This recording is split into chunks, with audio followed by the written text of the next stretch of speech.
नमस्कार दर्शकों, स्वागत है आपका दूरदर्शन के लाइव फोन इन शो नमस्कार एमपी में। मैं हूं आपके साथ कृष्ण शर्मा और आज का जो विषय है वो बहुत खास है। विषय है मेडिक्लेम पॉलिसी लेते समय सावधानियां। और इस विषय पर बातचीत करने के लिए विषय विशेषज्ञ के तौर पर हमारे साथ मौजूद हैं रवि तिवारी जी, जो कि क्लेम निदान में सीईओ हैं और फाउंडर मेंबर है। बहुत स्वागत है तिवारी सर आपका कार्यक्रम में। बहुत बहुत नमस्कार और आपका भी स्वागत है। हमारे सभी दर्शकों का बहुत अभिनंदन।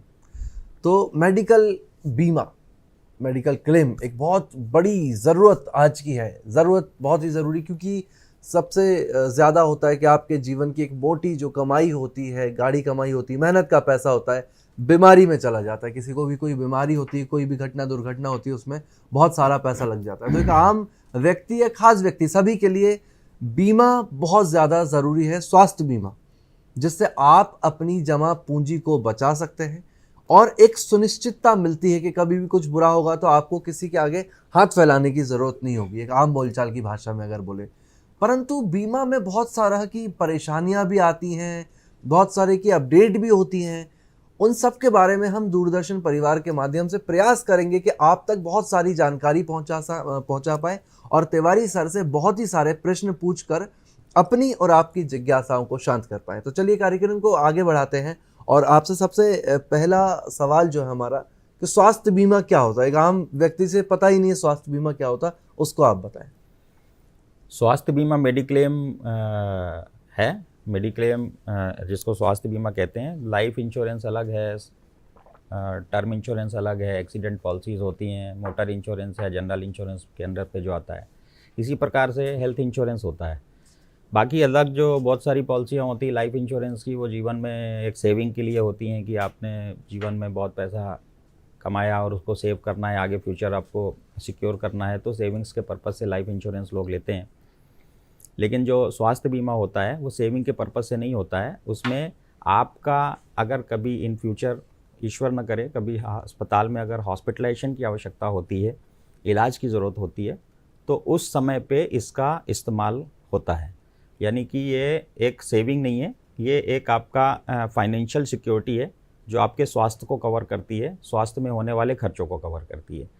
ये 1 साल में इसका प्रीमियम हमें देना पड़ता है। इसका जो टर्म होता है 1 ईयर का होता है और अपने हिसाब से इसको चूज़ करके आप जो भी आप कंपनियों की चाहें स्वास्थ्य बीमा ले सकते हैं। बहुत आवश्यक है, क्योंकि जीवन में अगर स्वास्थ्य से बड़ा कुछ भी नहीं होता, मैं तो ऐसा मानता हूँ। अगर स्वास्थ्य है तो सब कुछ है। अगर स्वास्थ्य है तो आप जीवन में जो भी आपने डिसाइड किया है, जो भी आपका काम है या जिस प्रोफेशन से आप जुड़े हुए उसको बेहतर तरीके से आप निभा सकते हैं। लेकिन अगर स्वास्थ्य अच्छा नहीं है, इलाज की कमी की वजह से, क्योंकि आपने आज देखा होगा कि बहुत ट्रीटमेंट कॉस्ट जो है अस्पतालों की इतनी ज़्यादा बढ़ चुकी है, बहुत ज़्यादा बढ़, तो वो उसको अफोर्ड करना हर किसी के लिए पॉसिबल नहीं होता, खासकर मिडिल क्लास के लिए जी, है ना। कुछ वर्ग ऐसा है जिसको कि आयुष्मान योजना का लाभ मिल रहा है, लेकिन कुछ वर्ग ऐसा है जिसको उसका योजना का लाभ नहीं मिल रहा है। तो उनके लिए स्वास्थ्य बीमा एकमात्र सहारा है जिसको उन्होंने निश्चित तौर पे लेके रखना चाहिए। बिल्कुल, आपने बहुत अच्छे से बताया कि स्वास्थ्य बीमा क्या है। हमारी सबसे बड़ी संपत्ति, सबसे बड़ी पूंजी हमारा शरीर होता है और शरीर में अगर कोई भी परेशानी आ जाए तो आपका कितनी धन संपत्ति हो, कितनी रिश्ते नाते हो, लेकिन सब धरा का धरा रह जाता है। यदि आप ही स्वस्थ नहीं होंगे तो फिर चीज़ें कैसे होगी। तो पहली चीज़ तो प्रयास ये करना चाहिए कि बीमार ना पड़े, अपने शरीर को मंदिर की तरह समझें, इतना कुछ ध्यान रखें कि परेशानी ना आए। लेकिन विपदा है, कभी भी किसी भी रूप में आ सकती है, बिल्कुल। तो उसके लिए स्वास्थ्य बीमा आवश्यक होता है, ये बात हम समझ गए। अब इसमें सबसे महत्वपूर्ण बात यह आती है कि स्वास्थ्य बीमा बहुत कन्फ्यूज़न है सर, बहुत ज़्यादा परेशानी है लोगों में, कौन सा चुने। इतने सारे एडवर्टाइजमेंट आते हैं, इतने सारे प्रमोशन होते हैं, तो ये एक बहुत बड़ा सवाल है कि स्वास्थ्य बीमा का चुनाव किस आधार पर करें, कैसे करें। देखिए क्या है कि स्वास्थ्य बीमा जितने भी इंश्योरेंस होते हैं, जितने भी तरीके के इंश्योरेंस हैं, चाहे वो जनरल इंश्योरेंस हो, लाइफ इंश्योरेंस हो या हेल्थ इंश्योरेंस हो, 3 सेगमेंट में इंश्योरेंस को डिवाइड किया गया है जी। जनरल इंश्योरेंस में बहुत सारे इंश्योरेंस हैं, जो फायर इंश्योरेंस है, मोटर इंश्योरेंस है, मरीन है, ट्रांसपोर्ट इंश्योरेंस है। लाइफ इंश्योरेंस में भी बहुत सारी पॉलिसीज़ अलग अलग आती हैं। लेकिन जो हेल्थ इंश्योरेंस होता है वो सबसे ज़्यादा टेक्निकल और सबसे क्लिष्ट है। उसका रीज़न क्या है कि इसमें पूरी मेडिकल टर्मोलॉजी है, जी IRDA के बहुत सारे गाइडलाइंस हैं। जी पॉलिसी की टर्म्स एंड कंडीशन बहुत ज़्यादा होती है। जी। वो आप पढ़ेंगे तो पहली बात तो पढ़ नहीं पाएंगे, और पढ़ेंगे भी तो उसको समझ नहीं पाएंगे। हम्म, तो इसका चुनाव जो करना चाहिए, सबसे पहले जो मोटी मोटी 2-3 चीज़ें हैं वो मैं आपको बता देता हूँ, बाकी बहुत ज़्यादा डीप में जाने की आवश्यकता नहीं है। मोटी मोटी चीज़ ये है कि आप सबसे पहले ये चुनाव करिए कि आपका जो परिवार है उसका साइज़ क्या है। आपका जो परिवार है, मान लीजिए कि 2 हस्बैंड वाइफ और 2 बच्चे, तो उसको एक फैमिली के तौर पे माना जाता है। बिल्कुल, है ना? आमतौर पर हाँ, यही एक साइज माना तो अगर जाता आप फैमिली का डिसाइड करके एक आपको सम इंश्योर्ड निर्धारित करना है कि हमको कितना सम इंश्योर्ड चाहिए। है। मेरे हिसाब से कम 5 लाख का सम इंश्योर्ड रिकमेंडेड है। 5 लाख से कम सम इंश्योर्ड किसी भी कंडीशन पे लेना रिकमेंडेड नहीं है। उसमें बहुत सारी कैपिंग्स लग जाती हैं। नॉर्मली बहुत सारी कंपनियां हैं जो बिलो 5 लाख के सम इंश्योर्ड में बहुत सारी कैपिंग्स रूम रेंट पे और इसमें उसमें लगा देती हैं। तो जब क्लेम सेटल होता है तो बहुत सारे उसमें डिडक्शंस होते हैं। तो और वैसे भी ट्रीटमेंट कॉस्ट को भी अगर देखें तो 4 लोगों के लिए 5 लाख एक साल में कोई बहुत बड़ा अमाउंट नहीं है। बिल्कुल। तो मिनिमम 5 लाख एबव आपकी क्षमता है, आप जितने भी क्षमता के तौर पर ले सकते हैं उसका चुनाव करिए। और दूसरी बात बिल्कुल, ये है, चुनाव इस आधार पे होना चाहिए। फिलहाल एक कॉलर हमारे साथ जुड़ गई हैं, रितिका जी हैं इटारसी से। बहुत स्वागत है मैडम आपका, प्रश्न पूछिए।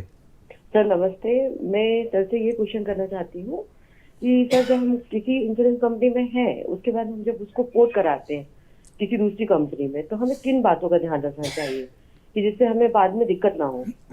बिल्कुल, बहुत अच्छा प्रश्न है आपका, और ये प्रश्न भी था हमारे आज के कार्यक्रम में पूछने के लिए, लेकिन चलिए कॉलर्स की तरफ से प्रश्न आए तो सच्ची कोई बात नहीं, तो हमारी बात हम पूरी करेंगे।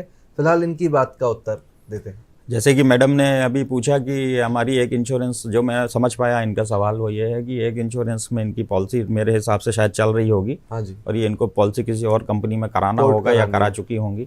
जी। तो इस तरीके की जो समस्याएं होती हैं वो जनरली हम लोगों ने, हमारे पास ऐसे बहुत सारे लीगल मैटर्स, बहुत सारे केसेस आते हैं जिसमें आगे चल के क्लेम में ज़बरदस्त प्रॉब्लम्स आती हैं। जी। तो इसमें विशेष ध्यान रखिए कि आपका, मान लीजिए कोई इंश्योरेंस है जो आपका किसी एक कंपनी से लिया है, वो कंपनी से 4 साल वो पॉलिसी चल चुकी है। अब 4 साल के बाद आपने उसको किसी और कंपनी में पोर्ट किया। जी। आप ये समझिए कि 4 साल तक आपका सारी चीज़ें जो वहाँ पे पुरानी कंपनी में थी वो कवर हो चुकी है। Pre existing disease, waiting period, ये सब खत्म हो चुका है वहाँ पे। पहले क्या हुआ था कि पोर्टेबिलिटी का जब ऑप्शन नहीं था तो वो पॉलिसी दूसरी कंपनी में जाने पे फ्रेश इशू हो जाती थी। अभी अच्छी बात यह है कि अगर आप किसी दूसरी कंपनी में पुरानी पॉलिसी को लेके जाते हैं तो उसकी कंटिन्यूटी बेनिफिट्स के मिलते हैं। कंटिन्यूटी बेनिफिट्स में आपको पुराने जितने भी वेटिंग पीरियड्स है वो वेव ऑफ हो जाएंगे। जो प्री एग्जिस्टिंग डिसीज़ का वेटिंग पीरियड है वो वेव ऑफ हो जाएगा। आपको सारे बेनिफिट्स जो पुरानी पॉलिसी में मिल रहे थे वो सारी पॉलिसी में, नई पॉलिसी में भी आपको मिलेंगे।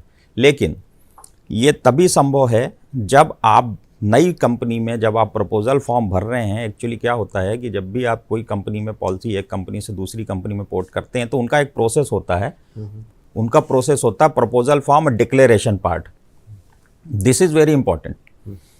उस समय पे नई कंपनी में भी आपको अपनी सारी एग्जिस्टिंग डिसीज़ जो अभी आपकी इस समय तक है, या पुरानी कभी हो चुकी है, या कभी हॉस्पिटल में एडमिट हो चुके हैं या नहीं हुए, कभी कोई ट्रीटमेंट कराया, कभी कोई डायग्नोस कराया है, या कभी ऐसा हुआ है कि हमको कभी मेडिकल इमरजेंसी की ज़रूरत पड़ी हो, तो उसको इस प्रपोजल फॉर्म पे मेंशन करना अति आवश्यक है, जो जनरली लोग भूल जाते हैं। लोगों को क्या लगता है कि चूंकि मेरी पुरानी पॉलिसी तो चली आ रही है, पुरानी बीमारियां सब पुरानी पॉलिसी में कवर है, तो अभी जो नई है उसमें मेरे को बताने की क्या आवश्यकता है, तो वो पोर्ट करा देते हैं। तो अगर आप पुरानी सारी डिसीज़ को डिक्लेयर करते हैं तो पोर्टेबिलिटी आप करा सकते हैं, नंबर 1। नंबर 2, पोर्टेबिलिटी में आपके पास समय जो नियम के तहत या फिर एक जो एडवाइजरी है उसके तहत अगर मैं ये बताऊं तो उसमें 45 डेज़ पहले आपको उसका नई कंपनी में एक रिक्वेस्ट डालना होता है। नई कंपनी उसको प्रोसेस करती है, उसका मेडिकल अंडरराइटिंग होता है, वो देखते हैं कि उस पॉलिसी को उनको पोर्ट करना है या नहीं करना है। क्योंकि जिस तरीके से एक कस्टमर का एक चॉइस होता है कि किस कंपनी में मेरे को लेना है, उसी तरीके से इंश्योरेंस कंपनियों की भी चॉइस होती है कि हमको किसको पॉलिसी देना है, किसको नहीं देना है, है ना। तो they will go for the medical underwriting before issuing the policy. तो पॉलिसी अपने कंपनी में इशू करने के पहले वो उसको देखेंगे, स्टडी करेंगे, आपकी मेडिकल रिकॉर्ड चेक करेंगे, आपका पुराना क्लेम स्टेटस चेक करेंगे। अगर उनको लगता है कि they can port the policy तो पॉलिसी को पोर्ट कर देंगे। तो इन सारी प्रक्रियाओं के लिए समय की आवश्यकता होती है। हमने ऐसे बहुत सारी चीज़ें देखी हैं कि लोगों की आज पॉलिसी रिन्यूअल ड्यू है और आज ही वो उन लोगों ने पोर्टेबिलिटी के लिए एप्लीकेशन दे दिया। आज ही आपने एप्लीकेशन दिया, अब कंपनी ने 6 से 7 दिन 8 दिन ले लिए अपनी इस प्रोसेस में, अब पुरानी इंश्योरेंस कंपनी की पॉलिसी खत्म हो चुकी है, नई इंश्योरेंस कंपनी ने आपको पॉलिसी इशू नहीं की अभी तक, बीच में गैप हो गया। इस गैप में ईश्वर न करे कभी कुछ ऐसा हुआ कि अस्पताल में एडमिशन की ज़रूरत पड़ी, तो ना तो पुरानी कंपनी आपको क्लेम देगी ना नई कंपनी क्लेम देगी। तो इस चीज़ का ध्यान रखें पोर्टेबिलिटी के समय। तो रितिका जी, उम्मीद करते हैं आपको आपके प्रश्न का उत्तर मिल गया होगा, और तिवारी जी ने जिस तरह से बताया उससे ना सिर्फ आपको बल्कि हमारे जितने भी व्यूअर्स हैं उन सभी को बहुत अच्छे से इस प्रश्न का उत्तर मिल गया होगा। ये ज़रूरी नहीं कि आप ही पॉलिसी पोर्ट कर रहे हैं, ये भी निर्भर करता है कि भाई जिस बीमा कंपनी में आप जाना चाहते हैं वो आपको एक्सेप्ट कर रहे हैं कि नहीं, और उसके लिए वो आपका पूरा रिकॉर्ड भी चेक करते हैं, क्योंकि इसमें बहुत तरह के फ्रॉड भी होते हैं। उस बारे में हालांकि हम आगे बात करेंगे। फिलहाल जो हमारा था कि स्वास्थ्य बीमा का चुनाव कैसे करें, और हम बात कर रहे थे फैमिली साइज़ के बारे में। जी हाँ, तो सर्वप्रथम हमको अपना फैमिली साइज़ के हिसाब से, जैसे मैंने बताया, कम से कम 5 लाख का सम इंश्योर्ड आपको निर्धारित कम से कम इतना लेना चाहिए। उससे कम सम इंश्योर्ड में बहुत सारे डिडक्शंस होते हैं। दूसरी बात ये है कि जब भी आप इंश्योरेंस लेने जाएं तो आप ये देखें कि इंश्योरेंस आपको किसी जो मेरा अपना पर्सनल सजेशन है, जो हमारे एक्सपीरियंस के आधार पे मैं बोल रहा हूँ, कि एजेंट जो होते हैं, इंश्योरेंस के एडवाइज़र जो होते हैं, जिनको आप जानते हैं या आपके पास हैं बहुत अच्छे अच्छे, उन लोगों से इंश्योरेंस अगर आप लेते हैं तो सबसे अच्छा विकल्प होता है। विकल्प तो बहुत सारे हैं लेने के, आप ऑनलाइन ले सकते हैं, वेबसाइट में कंपनियों के जाके इंश्योरेंस ले सकते हैं, ट्रंक कॉल्स बहुत से आते हैं, उनमें आप इंश्योरेंस ले सकते हैं, या आप खुद भी उसको जाके और ऑफिस से परचेस कर सकते हैं। बट एक एजेंट के माध्यम से जब आप एक इंश्योरेंस लेते हैं तो वो ज़्यादा अच्छा होता है। उसका रीज़न ये है कि वो आगे भी आपकी हेल्प करते रहते हैं, रिन्यूअल्स में, क्लेम्स में, जो भी आपकी यथासंभव मदद होगी वो करेंगे।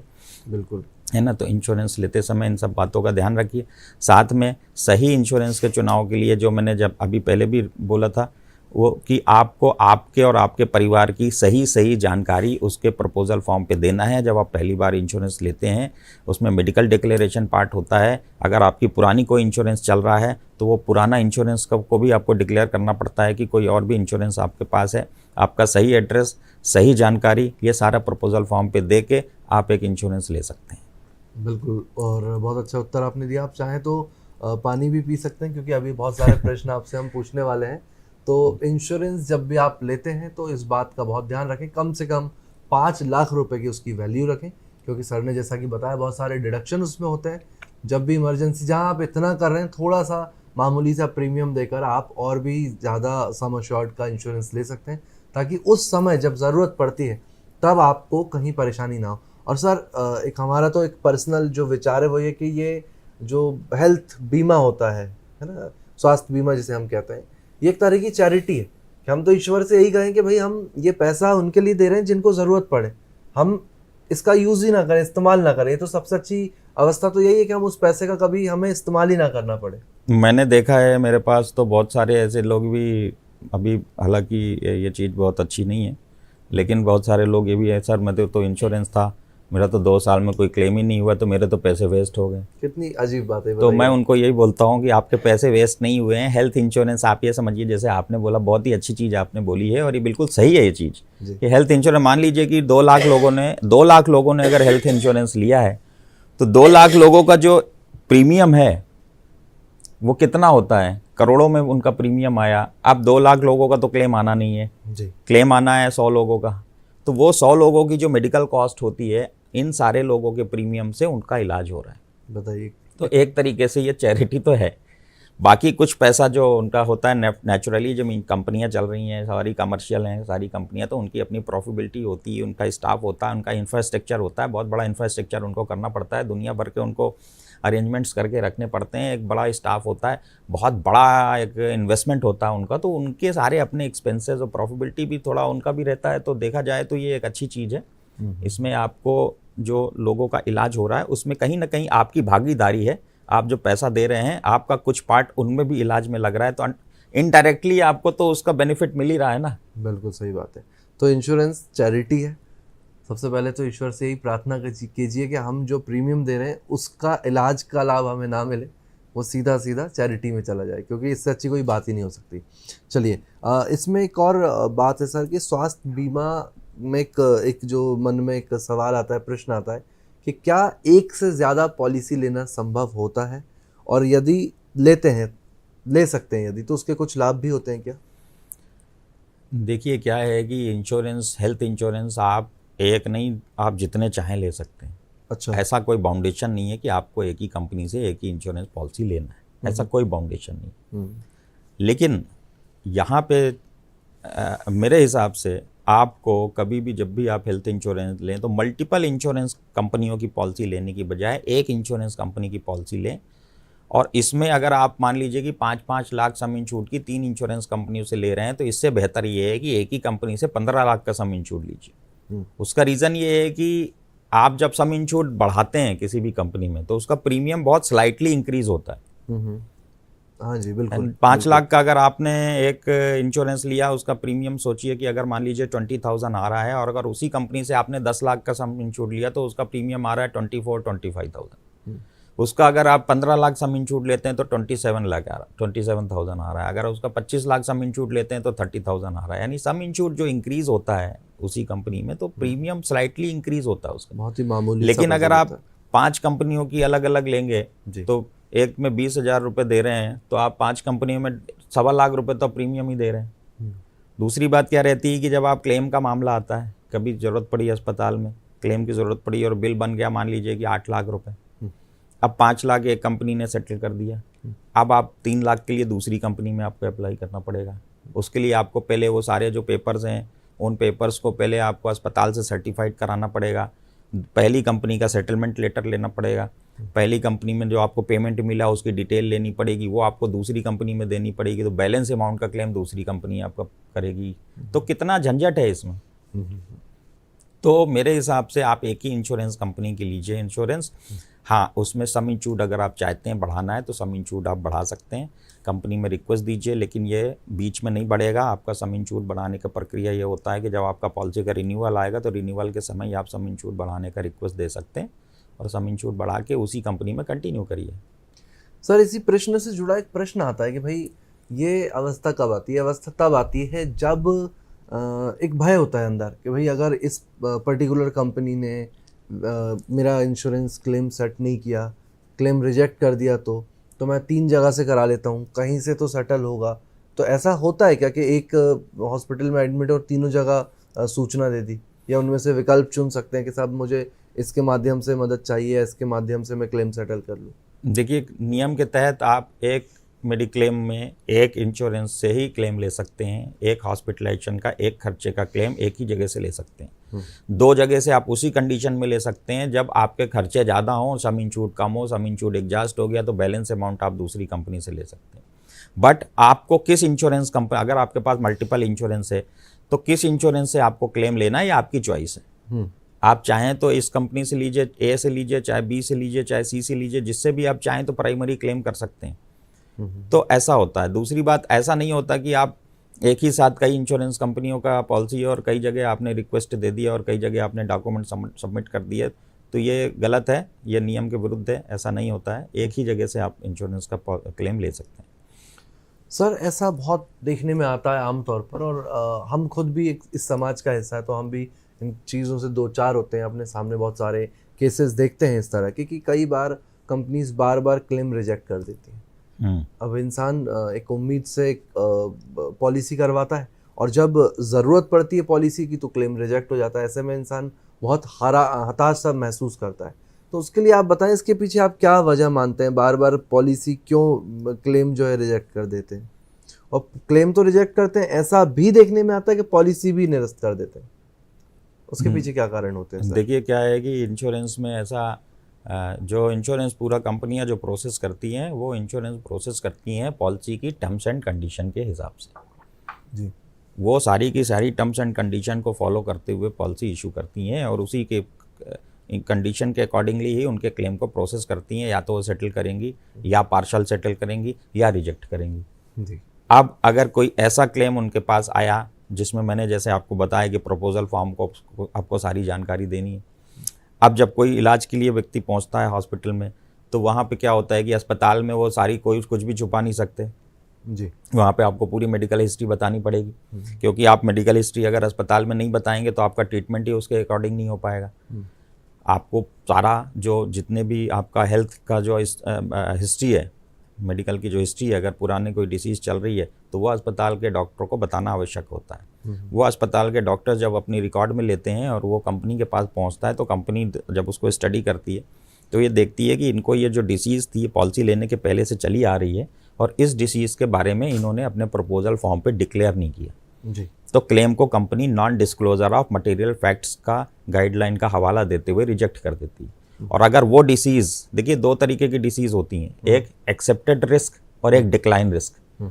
तो अगर वो डिसीज़ जो आपने इंश्योरेंस में डिक्लेयर नहीं किया है, अगर वो डिक्लाइन रिस्क है, डिक्लाइन रिस्क क्या होता है कि अगर वो आप बता देते तो कंपनी आपको पॉलिसी इशू नहीं करती। हमने जानबूझकर उसको छुपा के रखा। हाँ, अगर आप वो नहीं, मैं आपको बता रहा हूँ डिक्लाइन रिस्क क्या होता है, मतलब कि अगर वो बीमारी, जो बीमारी अगर आप पॉलिसी लेते समय बताते तो कंपनी आपको पॉलिसी इशू नहीं करती। दूसरा एक्सेप्टेड रिस्क वो होता है कि अगर ये आपको बता देते तो कंपनी पॉलिसी इशू उसके बाद भी कर देती। ये अलग बात है कि उसमें कोई कंडीशन लगा देती कि इसका क्लेम हम 3 साल तक नहीं देंगे, 2 साल तक नहीं देंगे, 4 साल तक नहीं देंगे as a pre existing disease. This is called a declared pre existing disease. ठीक है ना। तो अगर मान लीजिए कि डिक्लाइन रिस्क है और आपने नहीं बताया तो उस कंडीशन पे क्लेम भी रिजेक्ट होता है और पॉलिसी भी कैंसिल होती है जी। बट अगर वो एक्सेप्टेड रिस्क है और वो आपने नहीं बताया तो क्लेम रिजेक्ट होगा बट पॉलिसी कैंसिल नहीं होगी आपकी। आपने पूछा ना कि पॉलिसी भी कैंसिल होती है, तो इन केसेस में पॉलिसी कैंसिल होती है और इन केसेस में पॉलिसी कैंसिल नहीं होती, सिर्फ क्लेम रिजेक्ट होता है। एक तरह का ऐसा कह सकते हैं कि चीटिंग कर देते हैं। अब चीटिंग भी कह लीजिए या फिर मैं आपको बताऊं, बहुत सारी चीज़ें ये हैं कि लोगों को ये पता नहीं होता है। चीटिंग बहुत, अपन ये तो नहीं कह सकते कि ये बहुत चीटिंग है, लोगों को अवेयरनेस नहीं है। अवेयरनेस की मैंने कमी ये है, देखा जागरूकता की है, कमी हमारा अनुभव ये कहता है कि लोगों को हेल्थ इंश्योरेंस के बारे में अवेयरनेस, उनको पता ही नहीं है कि प्रपोजल फॉर्म का इंपॉर्टेंस क्या है। वो यही नहीं समझते।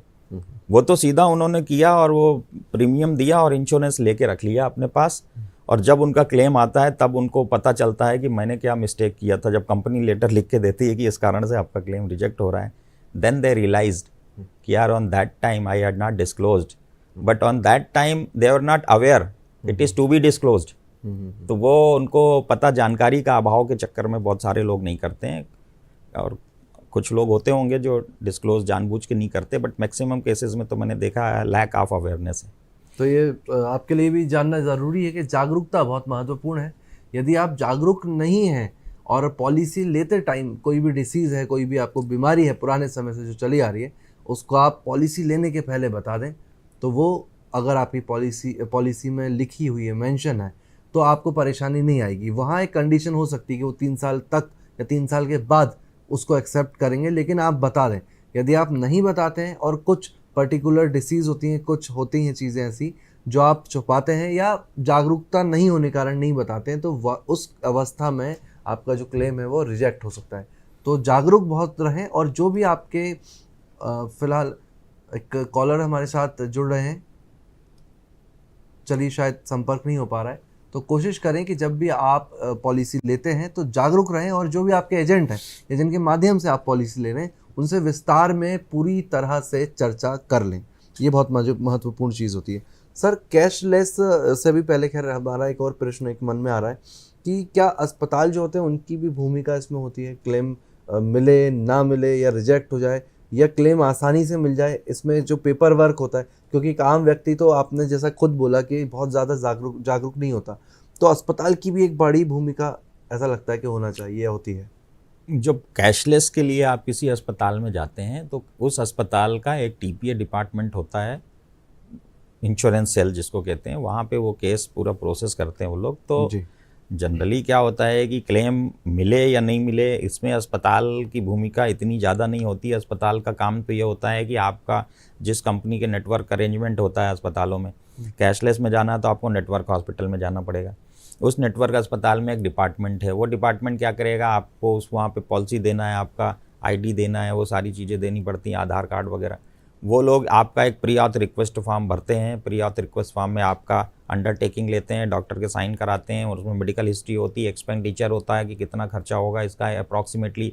आप ये सोचो कि कोटेशन पकड़ लो, मान लो आप, तो वो कंपनियों में भेजते हैं। कंपनियां फिर क्वेरीज रेज करती हैं, वो क्वेरीज का आंसर करते हैं। जो भी क्वेरीज रिक्वायरमेंट कंपनियों की रहती है, जो भी certain clarification and certain documents तो कार्यक्रम को अब आगे बढ़ाते हैं और हमारे साथ हैं रवि तिवारी जी, जो कि क्लेम्स निदान के फाउंडर हैं और सीईओ हैं। इनसे बात जारी रहेगी मेडिकल पॉलिसी लेते समय सावधानियां, सब बातों की बात हम सर से कर रहे हैं। सर, अब जो एक प्रश्न पोर्टेबिलिटी वाला था वो तो हमने देख लिया है। इसके बाद हम जानना चाहेंगे कि क्लेम लेस मतलब कैशलेस अगर हम लेते हैं या फिर क्लेम रीएम्बर्समेंट होता है, इसमें क्या फ़र्क होता है और इसके लिए हम पॉलिसी में क्या कुछ बदलाव कर सकते हैं? नहीं, इसमें पॉलिसी में कोई बदलाव नहीं होता है। दोनों का अपना एक कंपनी का प्रोसेस होता है, कैशलेस और रीएम्बर्समेंट। जी। कैशलेस जैसे कि आपको नाम से ही समझ में आ रहा होगा, कैशलेस है। कैशलेस उन अस्पतालों में होता है जो जिस इंश्योरेंस कंपनी की आपने इंश्योरेंस लिया है, उस इंश्योरेंस कंपनी के नेटवर्क में जो हॉस्पिटल होंगे, नेटवर्क अरेंजमेंट में होंगे, वहाँ पे कैशलेस होगा। तो ज़्यादातर अस्पताल तो आजकल कोशिश करती हैं कंपनियां कि उस पर रहें, प्राइवेट भी। हाँ, ज़्यादा ज़्यादातर से ज़्यादा अस्पताल प्राइवेट नेटवर्क में होते अस्पताल। हैं। दूसरी बात क्या है कि अभी IRDA ने एवरीवेयर कैशलेस को भी लॉन्च कर दिया है, अच्छा। जो GIC है। जी। अब एवरीवेयर कैशलेस का मतलब ये होता है कि सभी अस्पतालों में कैशलेस होगा, नॉन नेटवर्क अस्पताल में भी।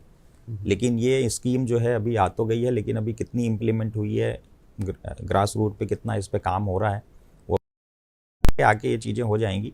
फिलहाल की अभी की व्यवस्था ये है कि अभी की व्यवस्था आपको अस्पताल का वेबसाइट चेक करना है। वेबसाइट में अस्पताल का, नेटवर्क अस्पताल का आपको जो है लिस्ट मिल जाएगी। नेटवर्क अस्पताल में भी एक बहुत इंपॉर्टेंट चीज़ मैं अभी आपसे जो शेयर करना चाहूँगा जी। कि वहाँ पे आपको एक एक्सक्लूडेड प्रोवाइडर हॉस्पिटल्स की भी लिस्ट मिलेगी। जी। एक्सक्लूडेड प्रोवाइडर हॉस्पिटल की लिस्ट मिलेगी। वो उसका मतलब ये होता है कि इन अस्पतालों में आपको नहीं जाना, यहाँ पे आपको ट्रीटमेंट नहीं कराना है। एक्सक्लूडेड प्रोवाइडर हॉस्पिटल में जाने के लिए कंपनियां मना करती हैं, क्योंकि उन कंपनियों ने उन अस्पतालों का कभी कोई क्लेम को लेकर के इन्वेस्टिगेट किया होगा या कभी उनके सामने ऐसी बात आई होगी, तो उन्होंने उस अस्पताल को डेजिग्नेट कर दिया एक्सक्लूडेड प्रोवाइडर। यानी वहाँ पे कैशलेस भी नहीं होगा, रिएम्बर्समेंट भी नहीं होगा। वहाँ का क्लेम अगर आप सबमिट करते हैं तो कंपनी रिजेक्ट कर एक देगी। तरह से ब्लैक लिस्टेड हो जाता है। फिलहाल हमारे साथ रेनू अग्रवाल जी हैं लाइन पर। स्वागत है रेनू जी, आपका प्रश्न पूछिए। जी सर, मुझे ये पूछना था कि मैंने 2009 से अपनी हेल्थ इंश्योरेंस पॉलिसी ली हुई है जी। तो अभी 2020 में मेरे हस्बैंड की डेथ हो गई है, तो अब हम 3 लोगों का 25,000 के करीब का प्रीमियम आ रहा है, मतलब जो उसकी किश्त आ रही है भरने की, तो वो मुझे थोड़ी ज्यादा लग रही है। हेलो जी जी, आपकी बात हम सुन रहे हैं जी, आप बात कर सकते हैं सीधे तो तौर पर। है ना, मुझे है ना क्या करना चाहिए? क्या मैं इस पॉलिसी को कंटिन्यू चलने दूं या इसको सरेंडर करके नए सिरे से दूसरी पॉलिसी ले लूं या मैं पोर्ट कर लूं किसी और कंपनी में? मेरे लिए क्या ठीक रहेगा? क्योंकि अब हस्बैंड नहीं है तो थोड़ा फाइनेंशियल इशू भी है और हेल्थ इंश्योरेंस में छोड़ना भी नहीं चाह रही हूँ। देखिए मैडम, अभी 2009 से अगर आपका इंश्योरेंस चल रहा है, अनफॉर्चुनेटली जो आपने बताया उसके लिए तो वेरी सॉरी, जो हस्बैंड के साथ आपके हुआ मिस हैपनिंग। लेकिन अभी जो 2009 से चूंकि आपकी पॉलिसी चल रही है, तो 3 साल 4 साल के बाद सारे एक्सक्लूजन इसमें से हट चुके हैं। अभी इस पॉलिसी को किसी भी तरीके से ब्रेक करना बिल्कुल भी ठीक नहीं होगा। ब्रेक करके नई पॉलिसी लेना भी कहीं से कहीं तक एडवाइजेबल नहीं है, क्योंकि वापस सारी वेटिंग पीरियड उसमें एप्लीकेबल हो जाएगी। तो आपको अभी क्या करना है कि जो आपका इंश्योरेंस है उस इंश्योरेंस को आप पोर्ट करा सकते हैं। पोर्टेबिलिटी के लिए जैसे मैंने आपको पहले भी बताया है, इसी चैनल के माध्यम से अभी फिर से बता देता हूं कि पोर्टेबिलिटी में आपको दूसरी इंश्योरेंस कंपनियों से कोटेशन कॉल करिए। उस कोटेशन में आपको पता लगेगा कि अगर 25,000 का प्रीमियम है तो दूसरी कंपनियां हो सकता है कि आपको कम का कोटेशन दें, तो उस कंपनी में आप पॉलिसी को पोर्ट कर दीजिए। और उस पोर्टेबिलिटी के समय जो भी मेडिकल हिस्ट्री अगर आपकी है या किसी की भी है, आपके यहाँ जो भी लोग हैं आपके फैमिली में जिनको आप कवर कराना चाहते हैं, तो मेडिकल हिस्ट्री डिक्लेयर करके आप पोर्ट करा सकते हैं। प्रीमियम आपका कम हो जाएगा। लेकिन इस पॉलिसी को किसी भी कंडीशन पे कोशिश करिएगा कि निरंतर जारी रखें, क्योंकि काफ़ी पुरानी पॉलिसी है। अभी इसमें सारी चीज़ें आपकी कवर हो चुकी हैं मैडम, है ना। मॉरिटोरियम ग्राउंड होता है जो पहले 8 ईयर्स का था, अभी वो 6 ईयर्स 5 ईयर्स का हो गया। तो वो मॉरिटोरियम ग्राउंड भी इसमें से कवर हो चुका है, यानी कि आपका क्लेम किसी भी कंडीशन पे कोई भी क्लेम आपका रिजेक्ट नहीं होगा अभी। तो इसको कंटिन्यू करिए, या प्रीमियम का अगर आपको इशू आ रहा है तो पोर्टेबिलिटी के लिए आप जा सकते हैं। तो उम्मीद करते हैं रेनू जी आपको आपके प्रश्न का उत्तर मिल गया होगा, और सर की जो बात हम समझ पाए वो ये कि अभी आप पॉलिसी को कंटिन्यू ही रखिए, और बाकी बहुत सारी बात सर ने बता दी है। फिलहाल हमारा जो अगला सेगमेंट है कार्यक्रम का वो है मौसम का मिजाज, तो उसके बारे में भी हम बातचीत करेंगे। फिलहाल इस कार्यक्रम को ही जारी रखते हैं। और सर, आमतौर पर क्लेम रिजेक्ट क्यों हो जाते हैं और रिजेक्ट होने पर बीमा धारक क्या कर सकते हैं? क्लेम रिजेक्शन का जैसे मैंने आपको बताया कि non disclosure of material fact, जो आपने डिसीज डिस्क्लोज नहीं की, जी। एक ये रीज़न होता है। इसके अलावा बहुत सारे सर्टेन रीजंस होते हैं जिसमें आपका कोई वेटिंग पीरियड में अगर कोई डिसीज़ है, 2 साल के अंदर कई डिसीज़ ऐसी होती हैं जो कवर नहीं होती, तो अगर उस 2 साल के अंदर उसका क्लेम आएगा तो रिजेक्ट हो जाएगा। अगर ऐसा कंपनी को लग रहा है आपके रिकॉर्ड को देख के कि हॉस्पिटलाइजेशन इज़ नॉट वारंटेड, आप एडमिट तो हो गए लेकिन वो इन्वेस्टिगेशन पर्पस से हॉस्पिटलाइजेशन था, ट्रीटमेंट कोई लाइन ऑफ ट्रीटमेंट जो है एक्टिव लाइन ऑफ ट्रीटमेंट उसमें नहीं था ड्यूरिंग हॉस्पिटलाइजेशन, तो वो क्लेम भी रिजेक्ट कर देती है इंश्योरेंस कंपनी। तो ऐसे बहुत सारा, अगर डॉक्यूमेंट पार्ट कंप्लीट नहीं है, कंपनी आपसे कुछ रिक्वायरमेंट है कंपनी की, या कोई सर्टेन डॉक्यूमेंट कंपनी मांग रही है या कुछ इन्वेस्टिगेशन रिपोर्ट मांग रही है, वो आप नहीं दे पा रहे हैं तो क्लेम रिजेक्ट हो जाता है। कार्यक्रम को आगे बढ़ाते हैं। क्लेम्स के बारे में बातचीत चल रही है रवि तिवारी सर से, जो कि फाउंडर हैं क्लेम निदान के। सर, मिस सेलिंग भी बहुत होती है आजकल, इस बात से बचा नहीं जा सकता। तो मिस सेलिंग को लेके आपकी क्या सोच है? लोगों का एक परसेप्शन बदल रहा है, चीज़ें बदल रही हैं, उसको लेकर आप क्या जागरूकता फैलाना चाहते हैं? मिस सेलिंग हेल्थ इंश्योरेंस में कम होती है, लाइफ इंश्योरेंस या ऐसी जो इन्वेस्टमेंट वाले प्लान्स होते हैं उसमें ज़्यादा होता है। नाराज़ हो जाएंगे आपसे लाइफ इंश्योरेंस वाले? नहीं, इसमें इंश्योरेंस कंपनियों का कोई उसमें रोल नहीं है जी। ये तो क्या होता है कि मैंने देखे हैं बहुत सारे केस हमारे पास ऐसे, हम लोग बहुत ऐसे केस हैंडल भी कर रहे हैं, हमने बहुत सारे कोर्ट में लगाए हुए हैं केस, लिटिगेशन में चल रहे हैं वो। जी। होता ये है कि आपके पास एक अननोन कॉल कहीं से आता है जी। और आपको वो कोई भी एक प्रलोभन देते हैं कि आपके यहाँ एक कुछ भी एक बड़ा सा आपको इन्वेस्टमेंट करना है, इस इन्वेस्टमेंट के एवज में आपको ये चीज़ मिलेगी, कुछ बहुत सारे अच्छे अच्छे स्कीम्स देते हैं वो, और उसके कारण आपको 1 साल के अंदर ही आप 2 लाख रुपए देते हैं, 1 साल के अंदर वो पॉलिसी आप विड्रॉ कर सकते हैं। 1 शॉट पेमेंट करना है, एक 1 टाइम पेमेंट है, 1 टाइम प्रीमियम है। 1 ईयर के बाद आपको इसका 3 लाख रुपए मिलेगा, 5 साल के बाद फिर आपको लंबे समय तक जीवन पर्यंत आपको इसका बोनस मिलता रहेगा, आपको रिटायरमेंट प्लान के तहत आपको वो पैसा मिलता रहेगा। तो ऐसे प्रलोभन जो हैं वो नॉर्मली ऑनलाइन पॉलिसी लेने वालों के साथ ये फ्रॉड हो रहा है। अच्छा अच्छा अच्छा। जो अननोन कॉल्स आ रहे हैं, और वो मैं बताऊं बहुत बड़ा नेक्सस है।